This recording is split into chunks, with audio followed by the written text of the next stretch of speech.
Will you let me know if you can see? Will you please open your video camera so that I can check on my attendance first before. What about my microphone, my audio? Is it loud and clear? Yes po, ma'am. Okay. So, what I am seeing, I would like to see everyone.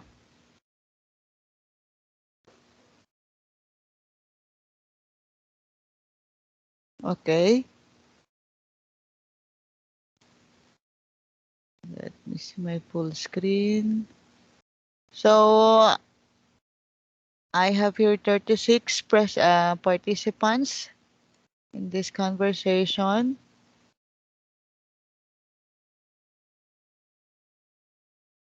Okay.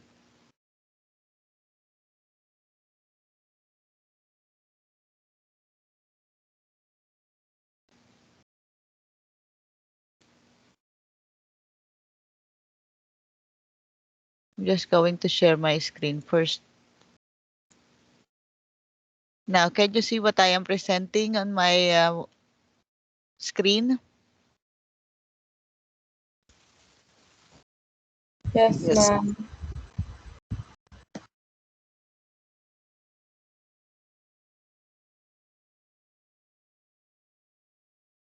How about this one? Yes po, ma'am. Okay. So what we are going to discuss for today is a continuation of what we have discussed previously. Okay. So we already have, let me just have a brief review of what we have finished discussing. So we already have finished discussing the different things that we are going to tackle on this solid mensuration. So we will discuss the surface area, the volumes of solids, and other relations between geometric figures. We shall be studying solid or space geometry. So we have finished our review on topics regarding plane geometry, such as the measurement of angle. So we have discussed degree, radian, circumference of circle, the equivalent of radian in terms of degree. So if you are going to determine the circumference of the circle, that is particularly equal to 2 pi radius times the radius. So that's equivalent to total of 360 degrees angle. So if you are going to convert radian, that is equivalent to 180 degrees over pi, wherein the value of pi is an irrational number, has a constant value of 3.1416. And then if you are going to convert 1 degree, that is equivalent to pi over 180 radian. And we have here the in writing the angles, the word is radian is usually omitted as we have discussed previously. And these are the symbols that we are going to use for the length of the sides of the triangle, the area of the polygon, the volume of the solid, the circumference of a circle. Then, of course, you have the perimeter, the altitude to the side, the diagonal of the polygon, the radius of the circle, whether it is inscribed or circumscribed within a polygon, or what you call as the apotem if it is inscribed in the circle, if the radius is inscribed of inscribed circle. Then you have the side of the polygon, or one half the perimeter of the triangle. And then, of course, we also have discussed some topics regarding measurement, metric measurement, abbreviations, and the different types of measurement that we have. So we have the SI units and the English system.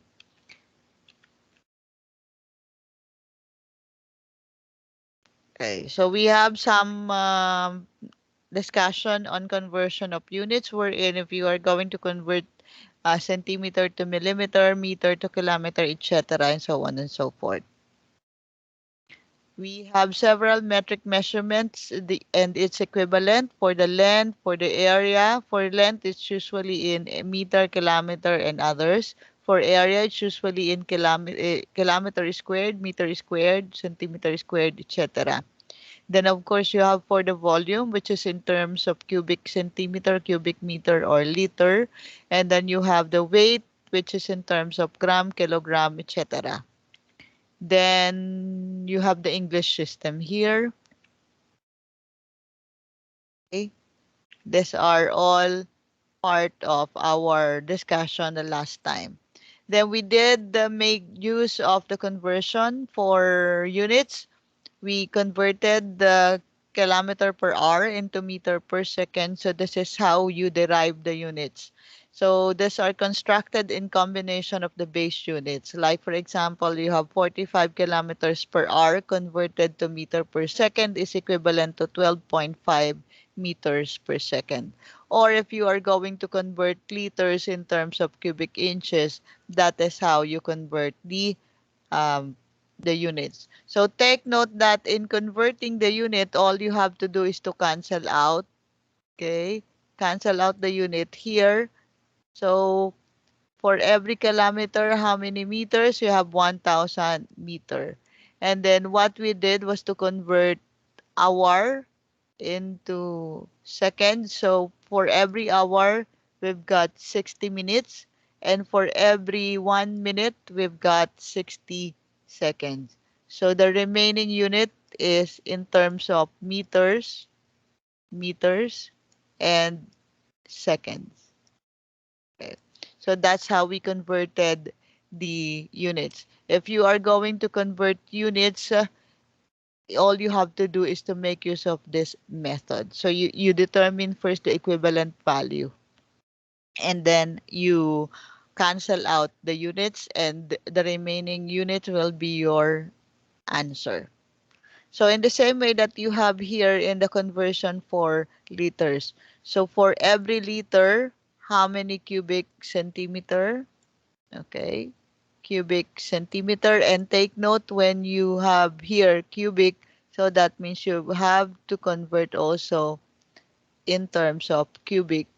For every centimeter, how many inches? So for every inch, how many centimeters? So you have cubic centimeter here, so you need to convert this to cubic centimeter. So this would become cubic centimeter, this would become cubic inch, and that would cancel out the cubic centimeter, that would cancel out the cubic centimeter. All you have, all is left with you is the unit for square, cubic inches. So that's how you convert units for derivation.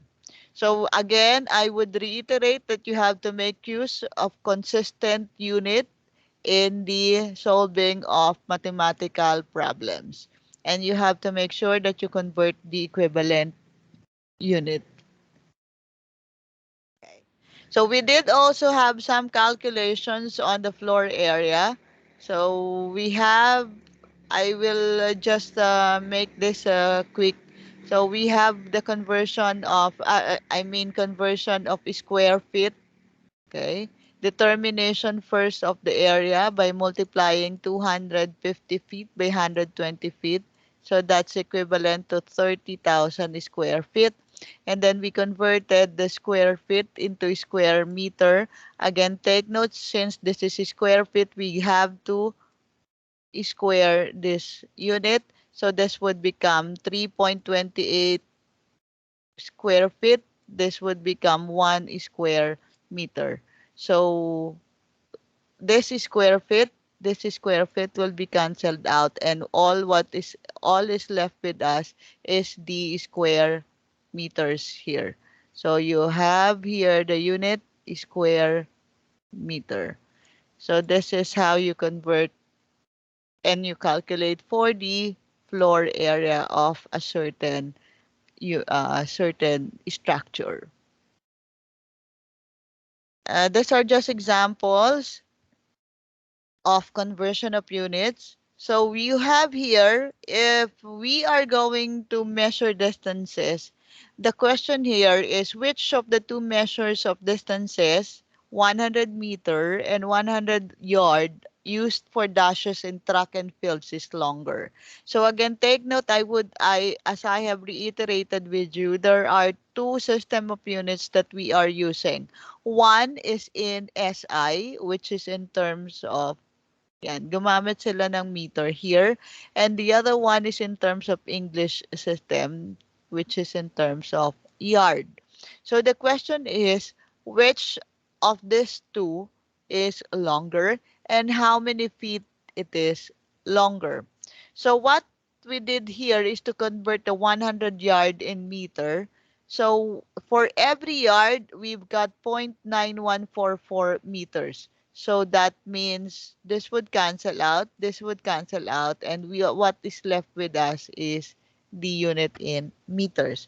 And take note that because 100 yard and meter, what the second question is, how many feet is it longer? So if you are going to take note of this, we have 100 meters here.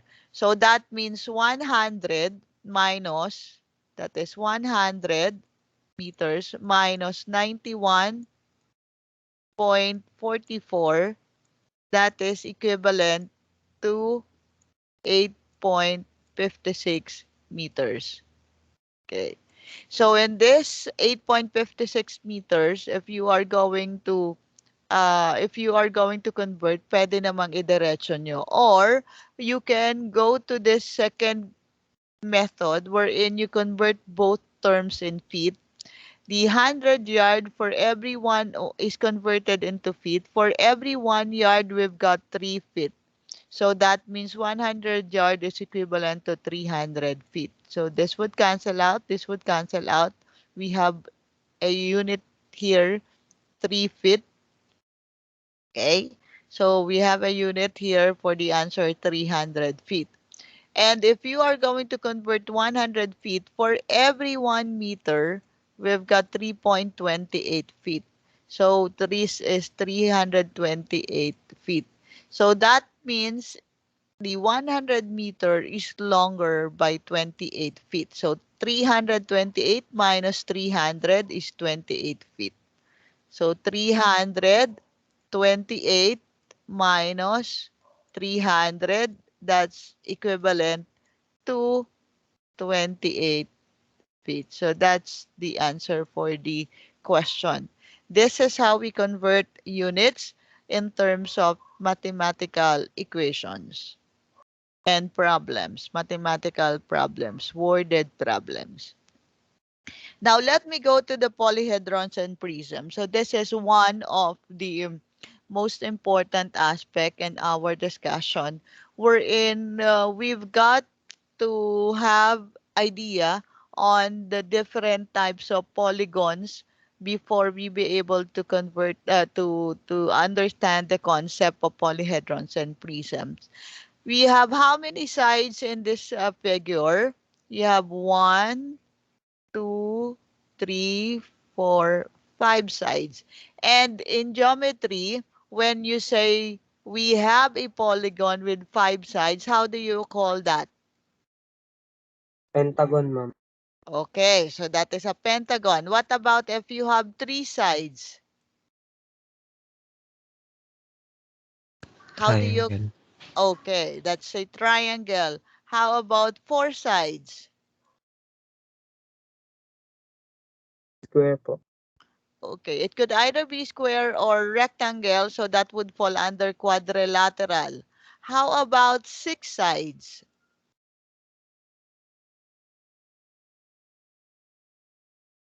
Hexagon po. Hexagon Hexagon. po Hexagon. ba? Okay, hexagon. Very good. How about 7 sides?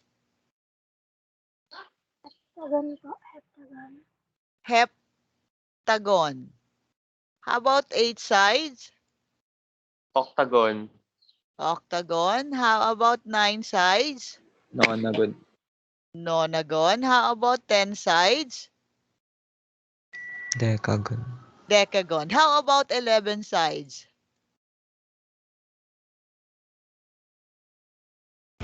That is Undecagon. So anyway, we have to learn how to identify the polygon because later on you're going to use that in the determination of the different properties of a polyhedrons and prisms. So whenever a plane is passed through a polyhedron, so this is an example of a polyhedron, and this is the plane. So whenever the plane is passed through a polyhedron, we will be creating a figure enclosed. So this is the figure. Ito yung figure na sinasabi niya that we passed a polygon in the polyhedron, it will create an enclosed figure. So that figure is what you call as the intersection of the plane and the polyhedron. And that is called a section. And if every section of a polyhedron is a convex polygon, the polygon is also convex. So only convex polygon are those which we are the coverage of our discussion here.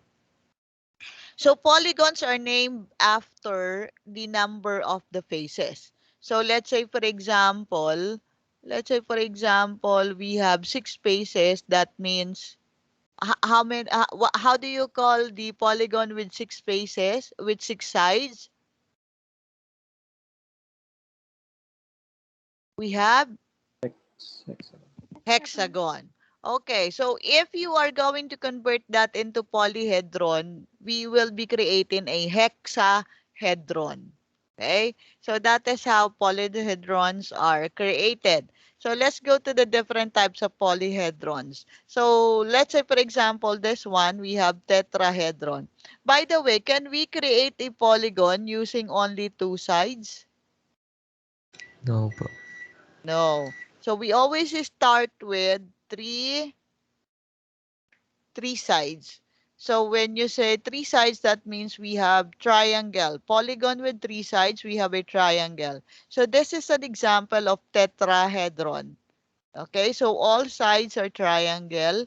This is what you call as tetrahedron. And then of course you have hexahedron, octahedron, dodecahedron, and icosahedron.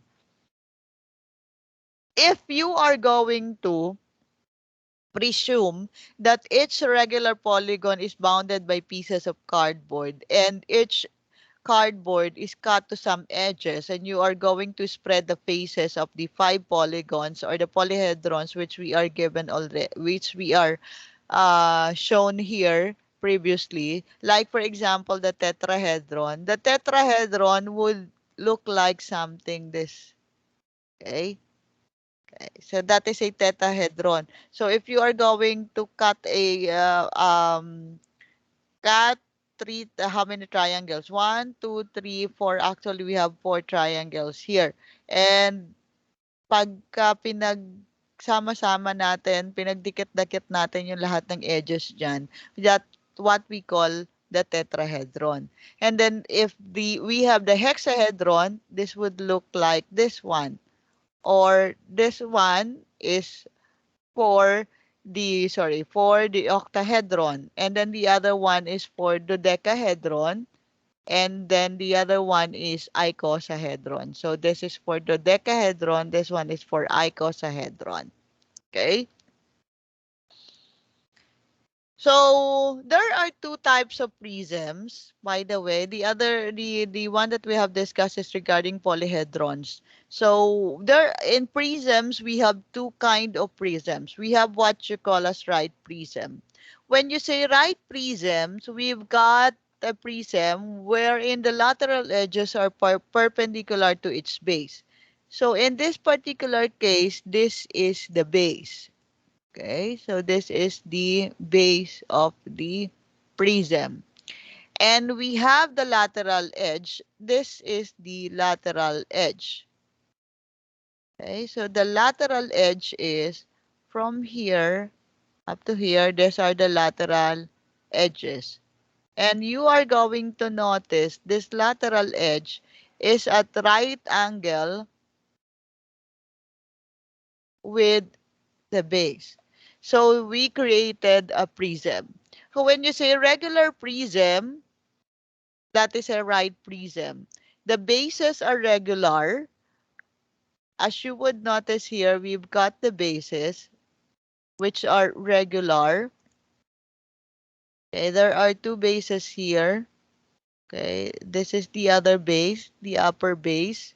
The other one is the lower base. Okay, so this is the upper base. The other one is the lower base. And then, of course, you have the lateral edges. So these are the lateral edges. Okay, so those lateral edges are at 90 degrees with the base. That is a right prism.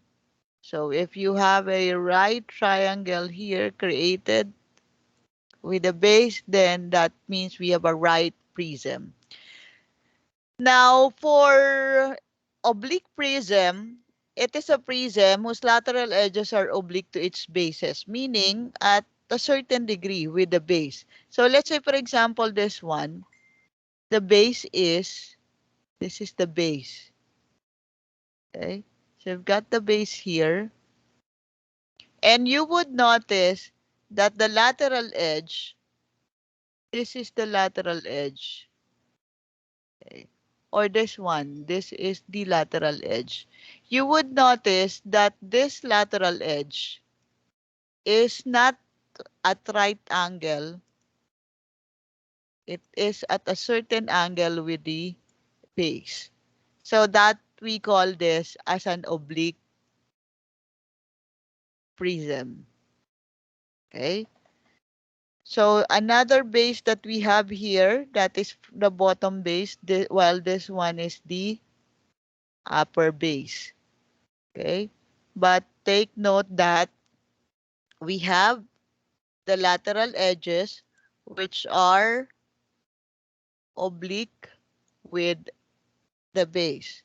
So the base is at a certain angle with the lateral edge. So that is why we have an oblique prism. So since the prism here has 6 sides, we call this as oblique hexagonal prism. Again, the prism and the polyhedrons will be, the name of it will depend on the number, on the base that it has. So let's say, for example, for this one, we have a base with 6 sides. So that means we have hexagonal prism. And because the lateral edge is at a certain degree with the base, instead of having 90-degree angle with the base, then that means we have an oblique hexagonal prism. Okay, so the prisms are named according to their bases. If the base is triangle, then we call it triangular. So this is an example of a triangular prism. This is the upper base, and we have the lower base. We have the lower base here. This is the lower base. And take note that the lateral edge that we have here, these are the lateral edges. So you've got the lateral edges. And take note that the lateral edge is at 90 degrees with the base. So that means we have a right triangular prism. Right, because the lateral edges are at 90 degrees with, this is at 90 degrees with the base, and then triangular because we have a triangle. We have a triangle base. Okay, so because we have a triangle base here, we have a triangular prism. Now for this one, we have this base. The base here, how many sides do we have here for the second figure? How many sides for the base? 5 po. Okay, so we have 5 sides. So that means we have pentagonal prism. And take note that the lateral edge, okay, the lateral edge here, this is the lateral edges. These are the lateral edges here.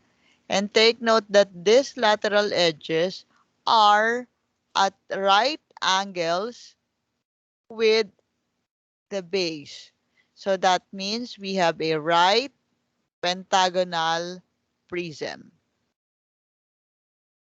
That is a right pentagonal prism.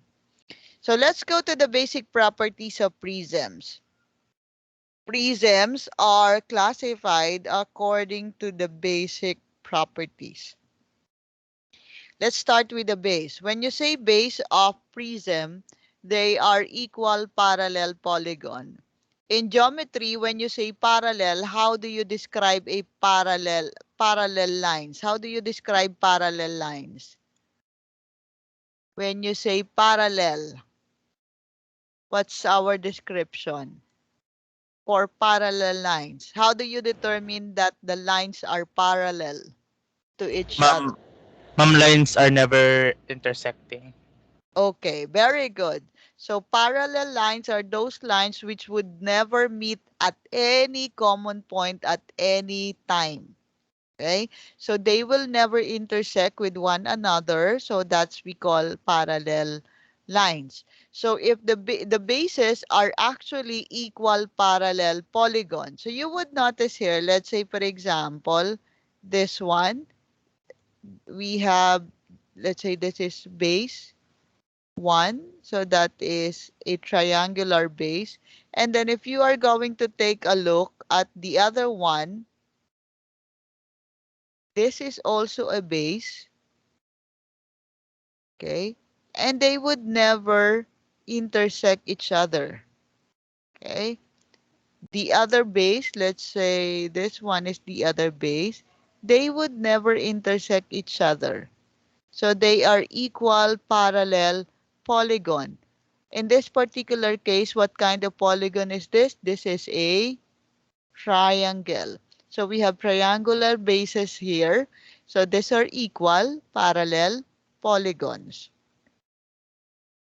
Then let's go to the lateral faces. The lateral faces is another property of prism. They are actually called parallelograms. And in the case of right prisms, the lateral faces are the rectangles. So let's say, for example, for this case, we have the lateral face. This is an example of lateral face. Okay, so that is a lateral face. Parallelograms in case of right prism. Okay, so that is an example of lateral face. Okay, and then of course we have the lateral area. The lateral area or lateral surface of a prism is the sum of all the areas of the lateral faces. So let's say in this case we have how many sides? You have 1, 2, and then you've got here 4, 5. This we have 5. And then yung side pa, the other 2 sides, so that will be a total of how many sides do we have? 1, 2, 3, 4, 5, 6. So the total area will be the lateral area or what you call as the lateral surface. Okay, so the lateral area of the prism is the sum of the areas of the lateral faces, but it is different from the total area. When you say total area, okay, when you say total area, the bases, the area of the base, okay, the area of the base, there are 2 bases here, plus the lateral surface area, yung lahat ng nasa side niya, you've got 1, 2, 3, 4, apat, plus the base. That means we have a total surface area. So let's say, for example, let's draw one figure here. Let's say, for example,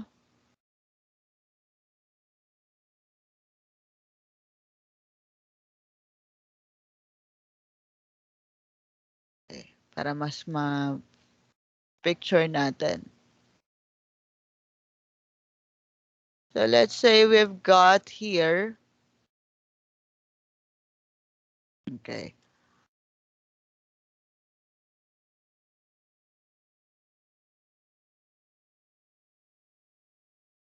how many sides do we have here?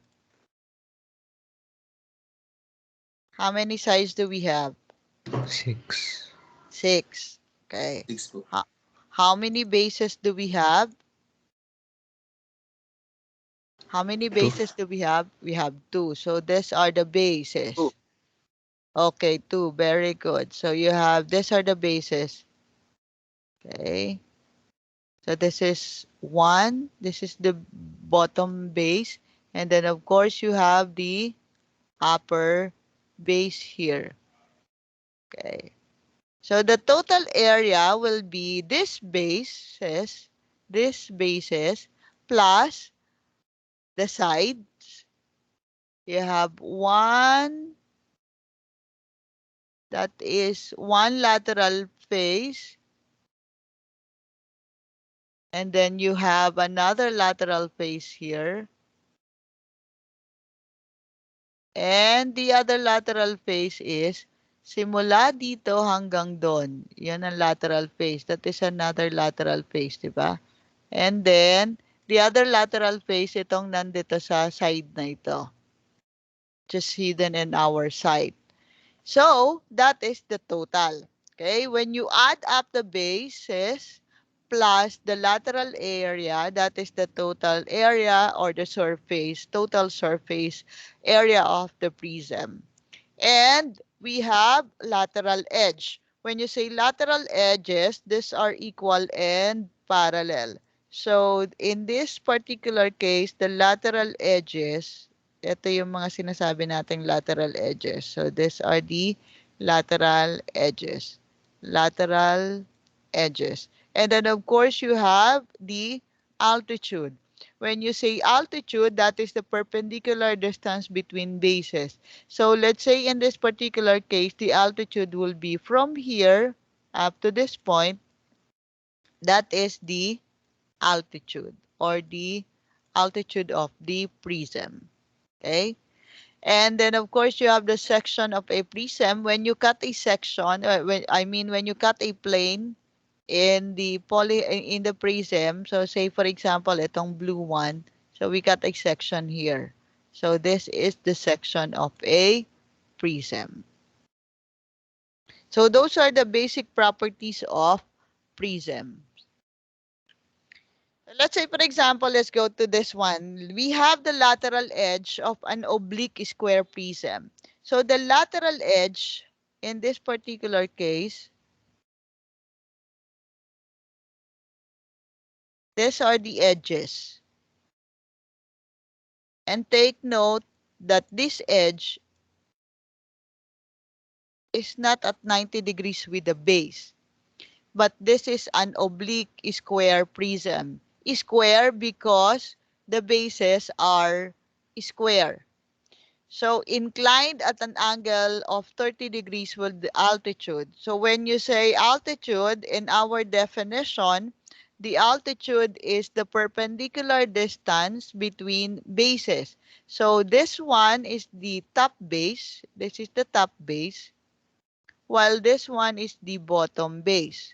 So if you are going to determine the distance between that perpendicular distance, if we cut a line here, we have a line here, and we determine the perpendicular distance, or if that's a perpendicular distance. So that perpendicular distance is what you call as the height of the prism. So that we have here, this is the height of the prism. You've got the perpendicular distance from one base to the bottom base. And that is at 30 degrees with the altitude. So the altitude is to be determined.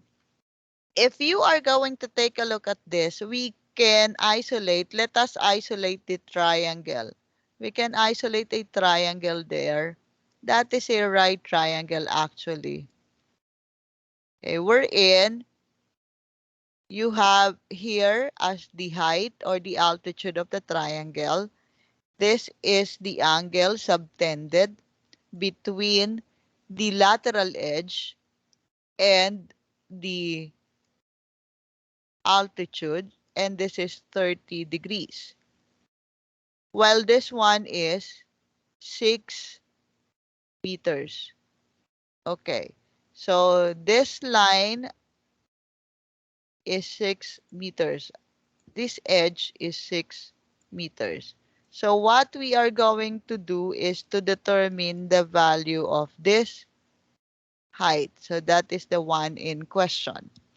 So on our trigonometry, there are basic trigonometric functions. Balikan ulit natin yung basic trigonometric function. Sine of the angle is sino? Opposite over hypotenuse. What about cosine of the angle? Adjacent over hypotenuse. Okay, very good. Cosa, adjacent over hypotenuse. What about tangent? Opposite over adjacent. Okay, very good. That is tanoa. Opposite over adjacent. How about cotangent? Cotangent. That is the reverse of tangent. Cotangent of the angle is, that is kotao. Adjacent over opposite. Para lang mas mabilis niyong maalala. How about secant? Secant of the angle? Secant is sekha. Hypotenuse over adjacent. How about cosecant of the angle? That is cosecho. Hypotenuse over opposite. So what we are going to make use is the basic trigonometric function. By the way, the basic trigonometric function is only applicable if the triangle is a right triangle. So kung hindi right triangle, you cannot make use of the basic trigonometric function. You have to use either sine law or cosine law. So in this particular case, because we have a right triangle, then that means we will be able to determine the different sides of the triangle by simply making use of the basic trigonometric function. Going back into our problem, you have a 30-degree angle which is subtended between the altitude and the lateral edge of 6 meters. So 6 meters is what, at what position relative to 30 degrees? Is that opposite, adjacent, or hypotenuse? Hypotenuse po, Adjacent. ma'am. Again, I am talking about the 6 meter. What's the Hypotenuse relationship? po pala, ma'am. Okay, so that is the hypotenuse. Okay, remember the success or the correctness of your trigonometric function that you are going to use in the diagram. It should be based on how you did make use of the angle. So with reference to the angle, given a 30 degrees here, the 6 meter is the hypotenuse of the triangle. What about the value for h? With reference to the angle, the value of h is, Adjacent po. Okay, so H is adjacent to 30 degrees. So when you say adjacent, kalapit. When you say opposite, nasa kabilang side. Okay? So in this case, yung 6 meter hypotenuse dahil that is actually the longest side of the right triangle. So that means what is the basic trigonometric function that you are going to use? Given a 6 meter, which is the hypotenuse, and given the height, which is, or the altitude, which is the one in question. Ma'am, cosine po. So we have adjacent. So take note, going back into our basic trigonometric function here, given is the adjacent side and given is the hypotenuse. So we might as well make use of cosine of the angle. So that is why we have here cosine 30 degrees. Adjacent to the 30 degrees is the H, which is the one in question, and the hypotenuse is the 6 meters. So that is why we have here the value for H is equals to 3 times square root of 3 meters. Any question with that? What you can do is to make use of the GAPSA procedure para mas mapadali sa inyo. When you say GAPSA procedure, you identify the given, you identify what is being asked. So these are the step-by-step procedure. You identify first what are the given, you identify what is being asked, you can draw the figure, so you can illustrate better the worded problem, and then from the given data, the given information, you can identify what particular formula can you use. So that is the process. And then you proceed with your solution. Make sure that you make use of consistent unit in your solution, and you have to reflect in your answer the correct unit and the correct magnitude or value of your computation. Any question with this? Ma'am, paano Yes. po nakuha yung square root of 3/2? Cosine of 30 degrees. Cosine of 30 degrees. Sige, sige po. Square root of 3 divided by 2 is the same as cosine of 30 degrees. So the cosine of 30 degrees here,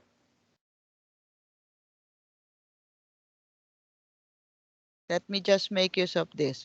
Cosine of, can you see my camera? Okay, cosine of Yes. 30. So you have the cosine of 30 here. That's equivalent to square root of 3/2. Or, kung ilalagay mo siya sa decimal, that is 0.866. Okay? So kung ang calculator mo is like this one, this is square root of 3/2, or kung naka-decimal, that's 0.866. Square root of 3 divided by 2 is, okay, so you have here cosine of 30 degrees. Okay? So that's how you computed for the value of the angle. Angle. Equivalent angle, cosine of the equivalent angle. Any question?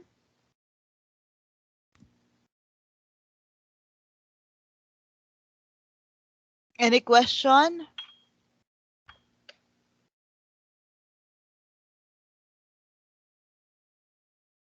No more questions?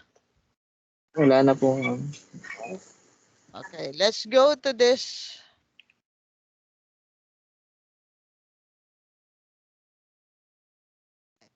Go to this next example. The base of the prism is an isosceles trapezoid 10 meters for each upper base, while the equal sides of 2 meters and inclined to the base is 45 degrees. When you say isosceles, what do we mean by isosceles triangle?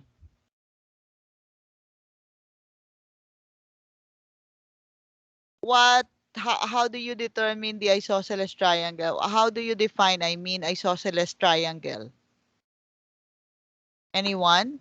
Isosceles triangle is a triangle with two equal sides. Okay. So triangle with two equal sides. So in this particular case, we have an isosceles trapezoid.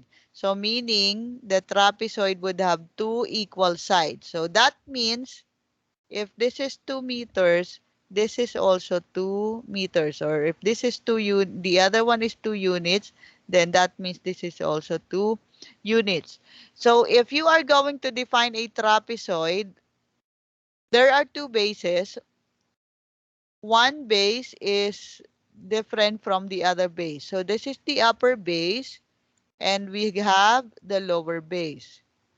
And if you are going to cut a section, just like what is presented here, okay, we cut a section here, we cut a section here, you would notice that we represented this side as X. Okay, this is also X. And take note that this is from here up to this point is 10 units or 10 meters. So that means this is, let's say this is another X and this is another X. Okay. And you would notice what we created here, we have a right triangle here. The question is, we are going to compute for the area of the trapezoid. So the area of the trapezoid will be composed of, okay, you have this area. This is what kind of polygon is this? Rectangle. Okay, so we have a rectangle. And then we've got another area, which are, ito namang area na to. This is ano to? What polygon is this? Triangle po, ma'am. Okay, so there are two triangles here. So how do you determine the area? All you have to do is to add up the area of the triangles plus the area of the rectangle. What is the formula for the area of triangle?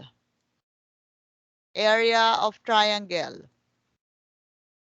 Area of, Base yes. times height over 2. Okay, so 1/2 times base multiplied by the height. In this particular case, we have two bases, x and x. So we need to determine first kung ano yung value nung x. And you would notice this triangle, if we are going to isolate the triangle, you have here x, and then this is also x, while this one is 2 units. So from the basic formula of Pythagorean theorem, anong formula natin ng Pythagorean theorem? A squared plus B squared is equal to C squared. A squared plus B squared is equals to C squared. In this case, we have the value of 2 as our C and the value of x and x as our A and B. So we will be able to determine the value of x. The value of x is the square root of 2. So using this value of x, we can now proceed into the determination of the area of the triangle. The area of the triangle is 1/2. What is our base? What is our base? X. And what is our height? That is also x. And take note, we've got two triangles here. So all you have to do is to multiply it by 2. You just substitute the value of x. X is equals to square root of 2. So substitute the value of x to the square root of 2. That is only the area of the triangle. But the question is the area of the trapezoid. So the area of the trapezoid is the area of the triangle, ito yun, plus the area of the rectangle. Ano ang area ng rectangle? What is the area for the rectangle? What's the formula for the area of rectangle? Base times height. Okay, so you have base times height. In this particular case, the base of the rectangle is what? You have 10. 10. Okay. And the height of the rectangle is what? You have X. x. Very good. So all you have to do is to substitute that value of x, square root of 2, to the area of the rectangle. And then the total area, which is the area of the trapezoid, the one in question, the area of the trapezoid, this is the area of the trapezoid. Area of trapezoid, the total area for the trapezoid is just the area of the triangles plus the area of the very good, of the rectangle. So, all in all, ito din yun. Okay? So, if you are going to proceed with that, ito din yung representation natin na yun. Okay? Ito lang computations na pinakita dito, naka-shortcut na. Pero that is how you determine the area of the trapezoid. So, ano ang technique? All you have to do is to look for, ang pinakamadali niyan, you always look for right triangle in the illustration. And then from there, you can look for other polygons which are present, and then you determine the area for each of the polygon. Any question? Any question so far? Doon po, ma'am. Okay, so let me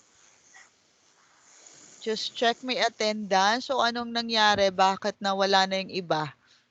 Okay, nasa meeting pa sila. 44 tayo ngayon. Very good. But I am seeing how many only in my theater. Nakikita nyo ba sarili nyo sa teatro? Anong sina nakalagay sa inyo? Theater din? Ay, classroom? Sige, gawin natin classroom. Ayan, bakit ang unti ng aking estudyante? We have 1, 2, 3, 4, 5, 6, 7, 8, 9, 10, 11, 12, 13, 14, 15, 16, 17, 18, 19, 20, 21, 22, 23, 24, 25, 26, 27, 28, 29. O, diba? Sige nga, mag-open kayo ng video camera ninyo kung kaya. So anyway, I've got 24 in the meeting pero only 28, 29. O, diba? Para mas marami. Pati si teacher. Sorry, but I cannot make use of my camera here. Gagamitin ko sana sa computation. Pero anyway, pwede naman kanina dun sa screen. So later on, pardon with my camera, all throughout our discussion, I will be using my camera here for the computations. Any question? So next time, I will be checking the attendance one by one. So anyway, you interacted well in the conversation. So I need not siguro mag-i-skip muna ako ng checking of attendance. Wala na talaga kayong question? Sure. Hindi ba maulan sa inyong mga palipaligid? Maulan na ba? Maulan po. Okay. Maulan po. Oo, kasi we are under signal number 2. Julina is on her way from summer. So in that case, wala talaga kayong question? May natutunan naman kayo. Sige. Yes, meron po. Okay, very good. So next meeting, I will be seeing you again. We are going to discuss some more topic, or I might have, depende sa ating sitwasyon ng weather update. So whatever it is, whether we are going to have another synchronous or asynchronous class, you just kindly stand by with the GC, Neo LMS, and MS team for any updates and any instruction. Okay? So in that case, because you don't have any more questions, I shall see you next meeting. Bye-bye. I will end this meeting now. Thank you pa, ma'am. Thank you, Sige ma'am. po. Thank Sige you po. po. Thank you po. Thank you po, ma'am. Sige po, ma'am.